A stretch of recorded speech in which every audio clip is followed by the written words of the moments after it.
Hello, everyone, and welcome to this week's episode on Fit as a Fiddle. Our guest today is Jenny Hoofnagle. She is amazing. She comes with such a great background. She's a pre and postnatal movement specialist. She's an entrepreneur and the founder of Freya Movement Studio in New York City. She's also a certified birth doula, which she's going to talk about. And most importantly, I think you're coming from an experience of having lifelong endometriosis and overcoming and managing those symptoms. So we are super, super excited today, Jenny, to have you speak with our guests from both a patient experience, but also someone who provides exercise, movement, and healing wellness to people who undergo similar kinds of conditions and beyond. So thank you for being on the show with us today. Thank you so much for having me. Yeah, I appreciate it. When I was looking at your guest list and, we're listening to previous episodes of your podcast, I got a little intimidated because I was like, I'm not a scientist. I'm not a doctor. I'm not an expert on anything. And then it occurred to me that what I am an expert on is my own experience. And that's exactly why I'm in this line of work and why I am where I am today. And so I do share a little bit about my endometriosis journey when I'm talking on like social media and on my website and things like that for the Freya Movement website. So, but I was like, wow, what an opportunity to kind of dive into sharing a little bit more and really just sharing the story of why I'm so passionate about helping people in the women's health space, advocating for them, helping them feel empowered, educated, being a resource. It's such an isolating experience to go through. I think any health related difficulty or challenge, but especially in the women's health space where there's often not a lot of data or information. So that my own journey is what has brought me to the work that I do today. So I thought I would talk about that. And I'm so happy that you are here today to speak Thank from you. that perspective. I'm pretty sure, Jenny, that I met you before I started staying on physical therapy, which was in like 2018, 2019. And you're Yes, that's right. probably, I think you might be like one of the very few guests that I've had on the show who I've met after starting my personal private practice, which is really cool. Um, Yeah. so let's dive right in, Jenny. I want you to share with the listeners what is your background as Mhm. a practitioner of movement? What does your practice look like? And what does your every day-to-day kind of business operations and various Sure. offerings look like too? Oh my gosh, we are growing so fast at Freya Movement Studio. So this is an exciting moment to be talking about this. But my background, actually, it's so kind of serendipitous that we're having this conversation specifically because I did meet you at the end of my kind of journey through my own pelvic floor dysfunction, which I was in treatment for 2 years. It was pretty significant. Looking back now, I think that I have a pretty good intuitive decision that it was because of the endometriosis that I have that my pelvic floor dysfunction was so great. But at the time, it was really hard to figure that out and put the pieces together, which is another piece of the picture of endometriosis in general and women's health. But when we met, I had completed my pelvic floor physical therapy to the point where I was finally in a remission is what I would say at that time. And then coming out of 2 years of pelvic floor PT, I was like, what can I do? I miss working out. I miss moving my body. I grew up as a performer, an actor, a singer. And I was just so used to being in my body, using my body in different ways, challenging my body in different ways. And what my PT told me at that time was, start with Pilates. And I had dabbled in Pilates a little bit prior to my pelvic floor dysfunction. But when I was really scared to go back to movement because I thought, oh no, what if I get injured? What if this happens again? What if I start having the symptoms? Um, Pilates was a really amazing place to land. And I learned so much about my body, about myself, and I decided to become a Pilates instructor. So in about 2017, I did my mat training, which led to comprehensive classical Pilates certification. From there, because of my background with the pelvic floor dysfunction, I had all of this pelvic floor knowledge that I had amassed over the last 2 years in my own healing journey, and I wanted to use it for good. And I decided to specialize in pregnancy and postpartum fitness pretty quickly because I said, these are the people who really need it the most. We all need it. Let's be clear here. We could all use a pelvic floor education and mind body connection, but certainly people who really need it in real time are the pregnant and postpartum people. And so I started training them. Through that experience, there were some instances where I would get asked questions. I'm not yet a mother. I had not at that time experienced birth in any way. So sometimes a client would ask a question and I would think to myself, ooh, I feel like I would know the answer to that question if I was a mom or if I was a doula. So I like to say that becoming a fitness instructor, wellness practitioner is like a gate. Every single certification you get is a gateway drug to the next, because as soon as you know what you learn something new, you know all the things you don't know, and you're like, I have to know more, or at least that's the way my brain works. So actually in 2024, I decided to finally, after training pregnant and postpartum people for 8 years, I decided to become a birth doula as well. And given my endometriosis journey, which did come with some potential news of possible future infertility issues, and I have frozen my eggs due to that knowledge. I wasn't sure how I would feel. I thought, oh, maybe this will be too overwhelming. Maybe I'll feel uncomfortable. Maybe it'll just be scary. Put my other experiences aside. Maybe it'll just be scary. But I told myself, I'm going to get the education. I'm going to challenge myself to attend one birth and experience it so that I can, and then I'll make a decision after that. I don't have to decide right away.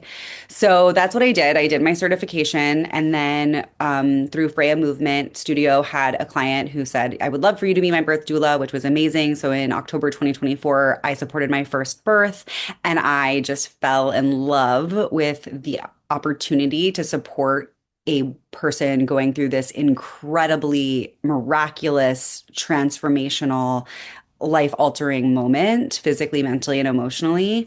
And so now I'm doing much more birth work as a doula.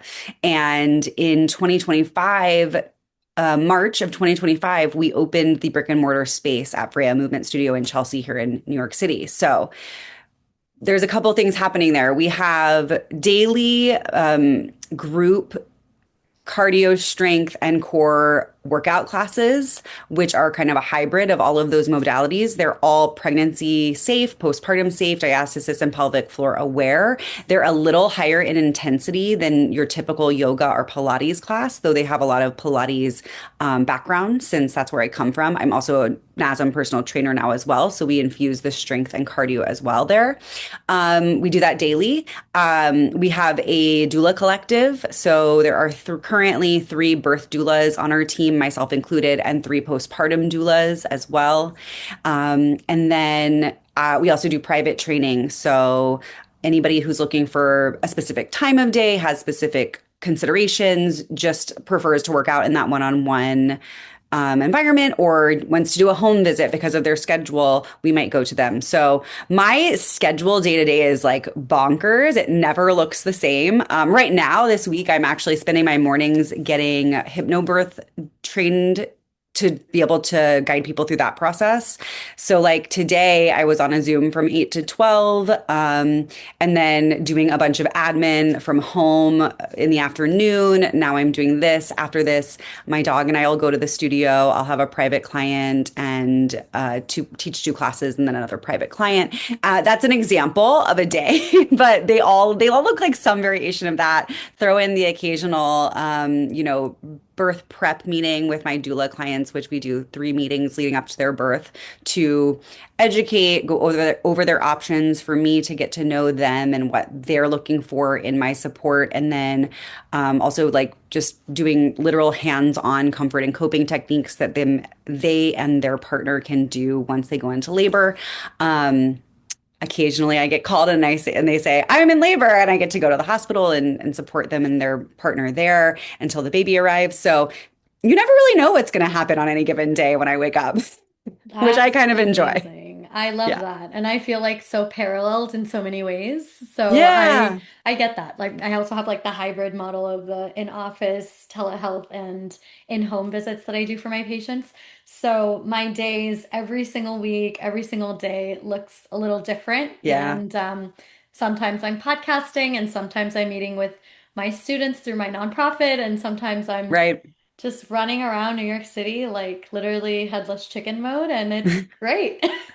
It's great. I really think so many of us in this space are operate that way. And I think it's comforting for me. I think that actually the thing that I've been thinking about a lot in the last year with opening the brick and mortar is like, I was like, oh, I do have a team, but we don't even see each other necessarily. There are other trainers on the staff and, other birth providers, but we're all doing that hybrid life and everybody has other places that they're teaching or working. And so Mm. it's been, I'm like, oh, it's so isolating. But then when I connect with other business owners, I'm like, oh, yes, you're living that life too. And we all support each other so well in the birth space here in New York City that it's an incredible, incredible community to be a part of. Yeah, I totally Yeah, agree. I think, yeah, definitely the business owner sprinkled on top of all the things, just managing all the variations of all the hats you have to wear is like exactly. can be fun, can be a little stressful at times, but it just keeps things moving. And I think I'm Yes. sure you wouldn't have it any other way. I would never sit at a desk all day long. I'm like, wow, to all the people who do that. Correct. I have tried it before and I was like, oh, this is not for me. So Yeah. I do prefer to be on the go. I kind of enjoy the novelty of the day-to-day changes. So, Yeah, love that. Okay, so the gateway drug was the fun, cute thing that you just said that I was like, okay, so now you're also getting another certification. yes, that's right. Yeah, in hypnobirthing. I actually got a question about hypnobirthing from one of my patients this week, and I explained Oh, it in a wow. very very 1 to 2 liner way. But since you brought it up, I'd love for our listeners to hear a little bit about what Sure. hypnobirthing is. Yes. So hypnobirthing is really fascinating. And please know that I'm in the beginning stages of learning this process. So I may not speak perfectly on it. But the coolest thing that I learned on the first day of my training is that we are all hypnotized at different points in our day-to-day life. Anytime you're daydreaming, we could consider that to be hypnotism. Anytime that you've ever like driven somewhere that you go all the time and you don't really remember like that one stoplight that you had to stop at. Clearly you did, but you don't remember it. That's a version of hypnotism. This is applying the basic principles of hypnosis to your birth prep experience, which I think is the most important part. So I'm getting certified through the Hypnobirth International Mongan method, and that comes with a lot of affirmations and tracks that you listen to.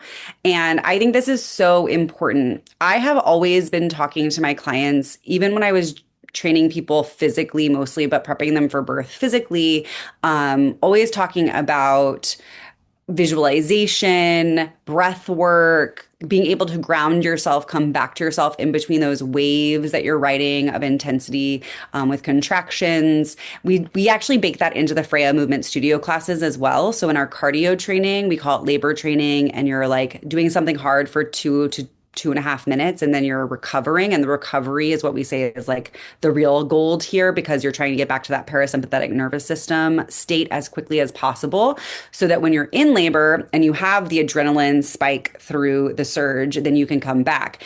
Now, hypnobirthing is actually saying that you never have to hit that adrenaline point potentially. So through these meditations, the breath work, the affirmations, and building a incredibly positive vision of your labor before you go into labor, you can carry that with you into your labor. You can actually go into those states while you're in labor. And people claim that they feel a very small amount of pressure, intensity, surges, but they don't describe their experience as painful in many cases with hypnobirthing.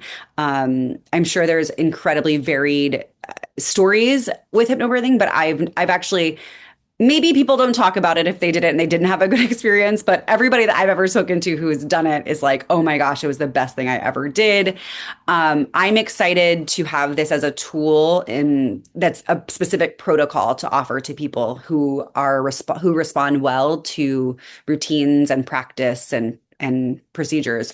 It's kind of like it has a lot of overlap in sports performance, right? Where, high level athletes are like visualizing their perfect game, or, I know Michael Phelps talked a lot about visualizing that perfect swim. And, just even by sitting and visualizing it, it's one way of practicing it and almost manifesting it. The final point that I'll say about it is that I find really beautiful, and I think this is true of all of life and something that I'm even trying to incorporate more and more into my day to day life is the brain can really only hold one idea at a time. And so if our idea is, oh my gosh, my cousin told me this horrific story of her birth, and now I'm scared. And every time I think about birth, that's what I think about. Then that is how our body starts to have a response to that hormonally, physically, to that thought. And then if we can actually replace that thought with these affirmations over time, we'll have a different chemical response in our body and biophysical response in our body to go into our labor with that. And that will be the vision that we have instead. So a little bit of like law of attraction, law of, manifestation ideas like that, which is really fascinating to me. And I know some people who are listening are like, oh my God, that's so amazing. And totally has like worked in different capacities for me. I'm going to explore that. And some people are going to be like, that's whack Not for and me. like the weirdest thing ever. And affirmations, what are you saying? Yes. And I want those people to just come in with curiosity here because there you don't have to go into the law of attraction or go into what some people define as hocus pocus out there in the world. There is scientific evidence behind being able to manage your thoughts and regulate your nervous Hmm. system, and Yes. then physiological outcomes and functional outcomes. Yeah. And that piece is science, evidence-based across professions and across sports, Right. like you said, and lots of different other areas and fields of science and thought. And so I think that if you are like rejecting of this concept, I would just bring some curiosity of maybe there's elements of it that you could think about. And again, I liked what you said, Jenny, where it's a tool and Hmm. it's for some people in that way. And for Yeah. other people might just kind of think of this as um, just being able to take a look at what's happening to you almost from like a bird's eye view and Yes. experience what's happening from you as almost like a separation of self and being able to then manage. Because when you're often in it, Hmm. and you're in that heightened sympathetic nervous system and unregulated, so to speak, it is Yep. really hard to be the actor and the regulator at the same time. Sure. But it's much easier to have practiced this ahead of time and then be able to be like, I have done this, and so now I can do this as well. And so that's Yeah. just one way to No, think I about it. I love that so much. I mean, I agree with you 100%. It's going to be for some people and not for others. But to your point,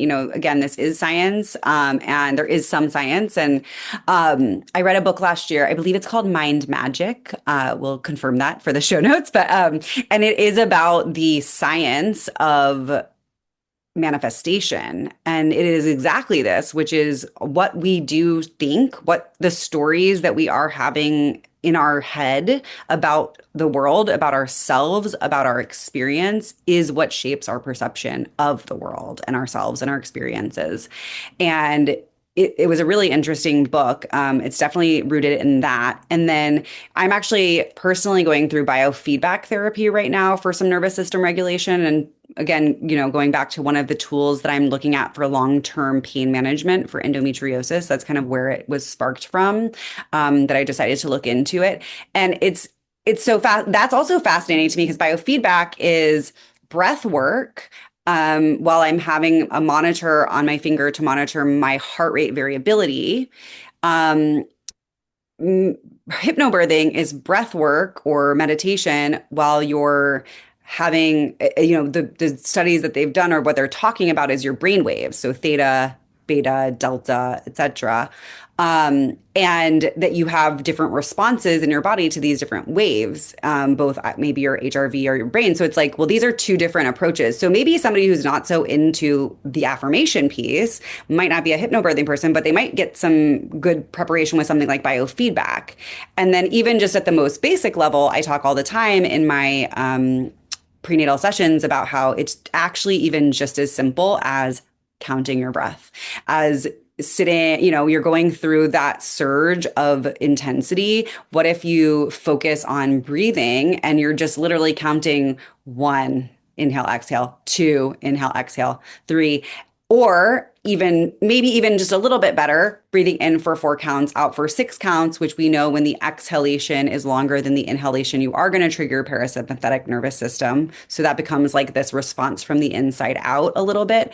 But it could be that simple if you're not into like anything woo woo, and it all kind of still falls under the same umbrella of how to cope with not just labor, but a lot of things in life, right? And I like the ability to be able to present to people many different options so that they can choose what does work for them, and nobody feels like they don't have something to hold on to in that time I love that of you're vulnerability. exploring different pain management options. How are you in your journey through overcoming your symptoms, managing your symptoms, and Yeah. educating others?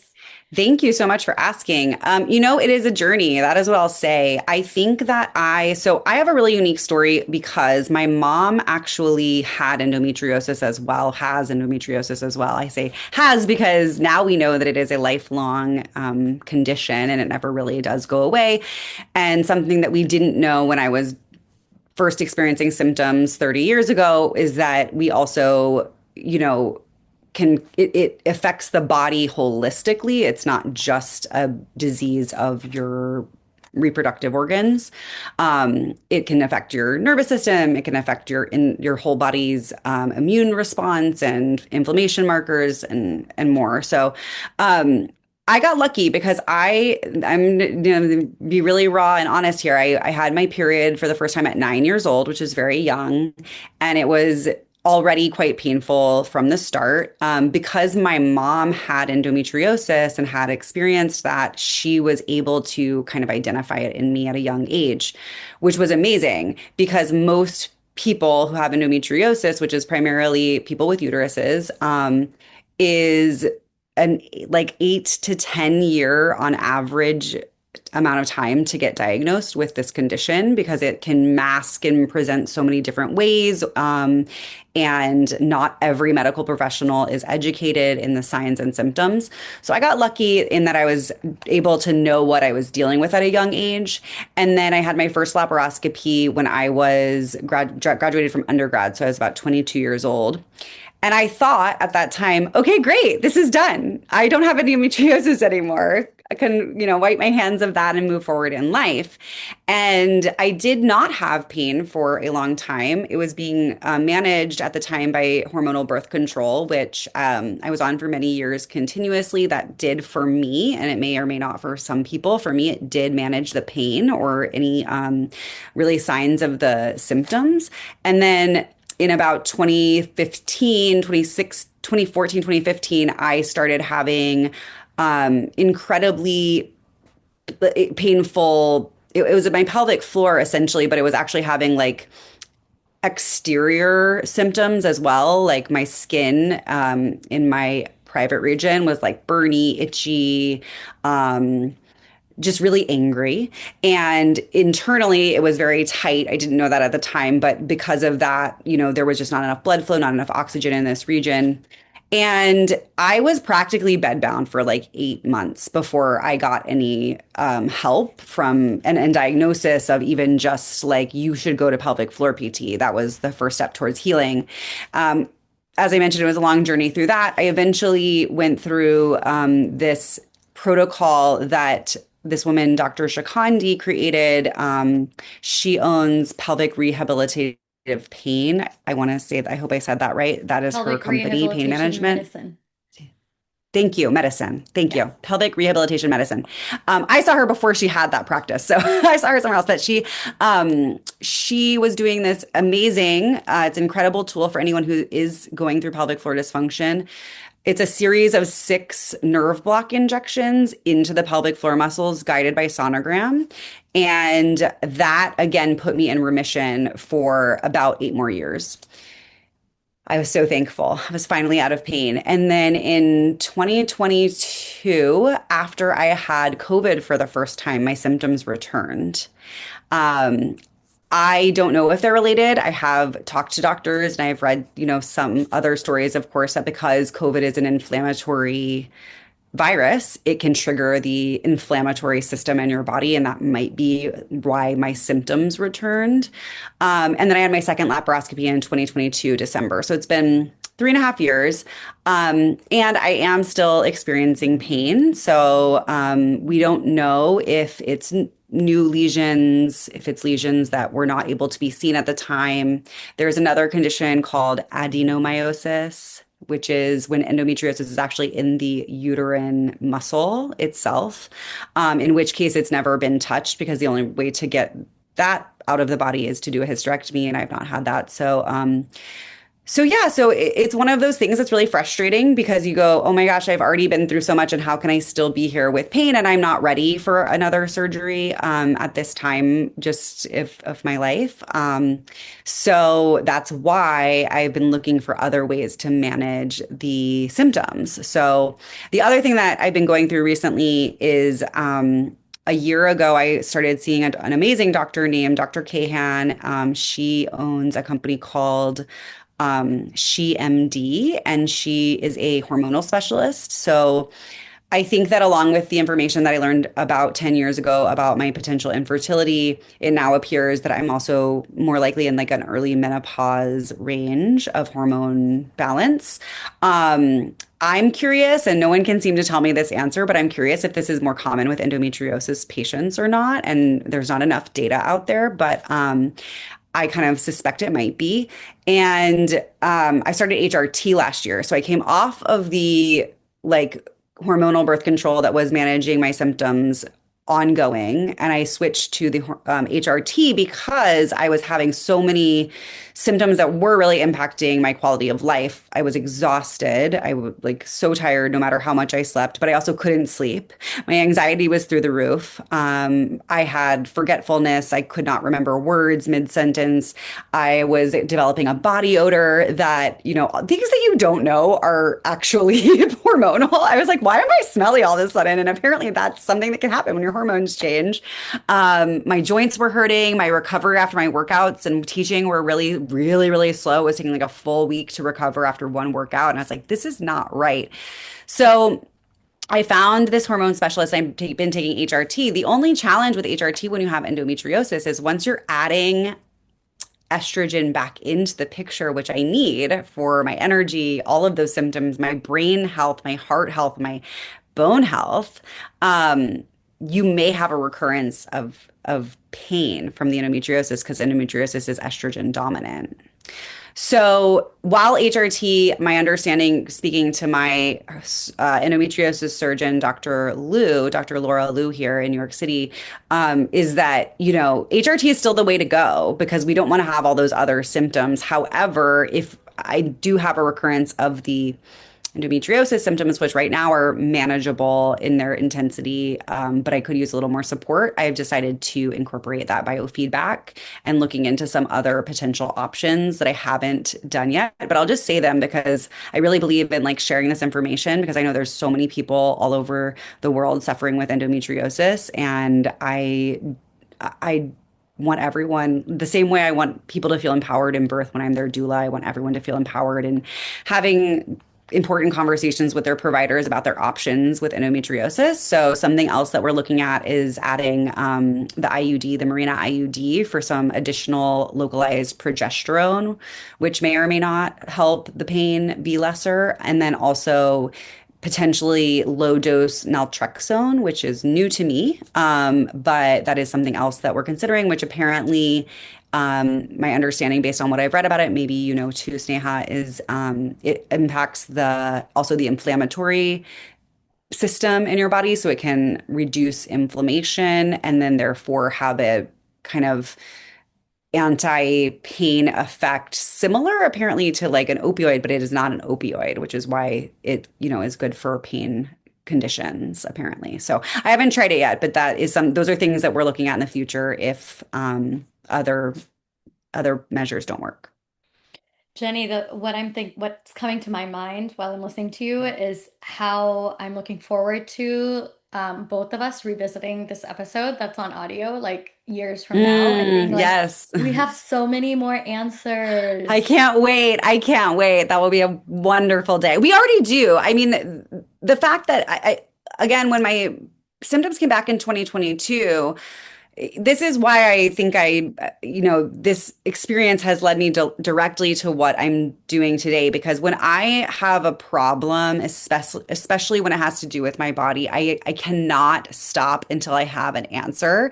And that may not be the best thing in the world. Admittedly, that could very much be an Achilles heel of mine. However, um, I find, and I know many other endometriosis patients do, we know a lot more about our own condition than a lot of the doctors that we see. And it's unfortunate, but it's also amazing because actually there is information out there.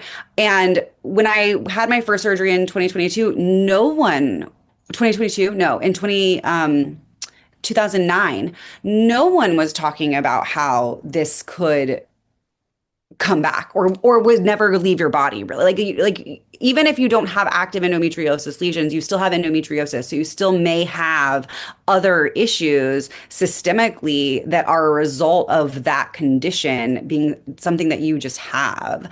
And that was news to me, right? And then also at that time, until I don't know when this started to come up, but even still today, I see things that get this wrong in the media, and I that shows me how new of a piece of information this is. But when I was growing up, I always told, endometriosis is the endometrial lining outside of your uterus. It's supposed to be inside. We don't know why it's outside, but it is, and it's there.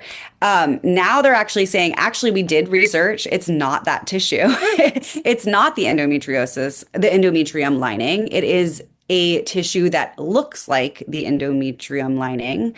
I don't know the specific differences, but even that is like revolutionary, actually. And that was not something that we knew 15 years ago. So, Yeah, and I'm just excited for more research to go around in this topic because Lord knows that it's not enough yeah, and there's so many people that suffer for years and years and it's quite debilitating, as you it's know very, from yes. personal experience and my patients share with me as well. And it's just so sad that we're not putting as many resources as we possibly could Yeah.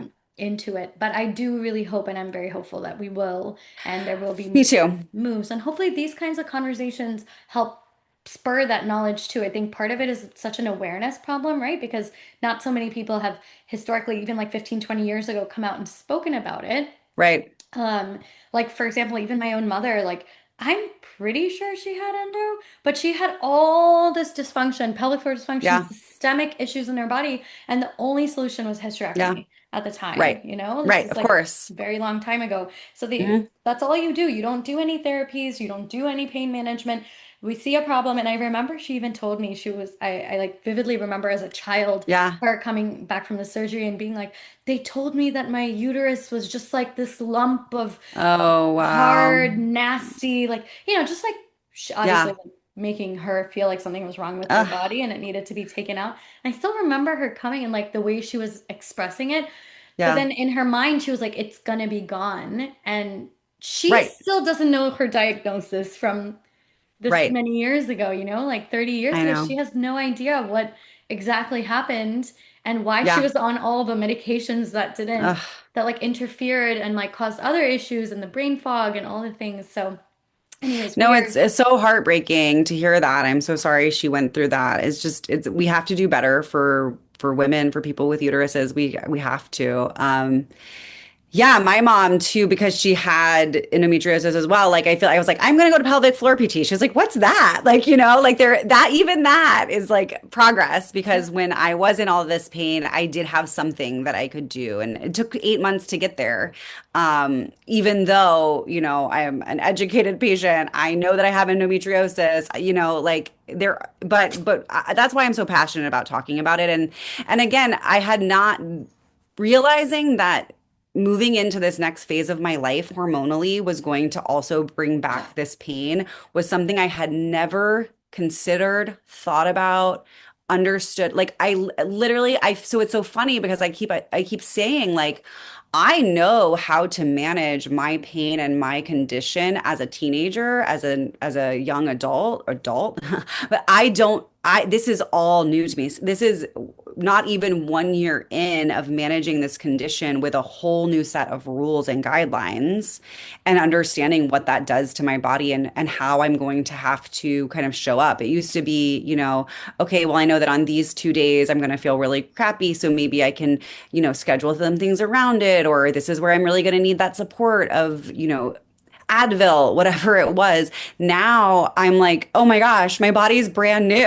I don't know what I'm doing. And it's really an incredible journey to still be going on 30 years later and have it look completely different. Well, I'm looking forward to your book a couple years from now when you're through all of this and we have so much research. I think it's wonderful. You really don't, I know in the beginning you started off saying you were like intimidated to be on the show because you're not like a doctor, an expert, but like you said, you really are in so many ways an expert on your own body and your unique experience, and that's what you bring to the table. And that Yeah. empathy, I think, surpasses any kind of education that you could possibly have because Thank you. you are a self-educator and you understand how things work and you have all the certifications and all the things and the gateway drug like you said with just helping yourself understand movement and health and wellness in a way that you can convey to other people so that you can help them through their journey. So I'm really Thank grateful you. to have you in my network, and I'm grateful that you are so informed in this space because so many people are not enough. Thank you. I'm also grateful to have you in my network. And I'll just say, one thing about that, which is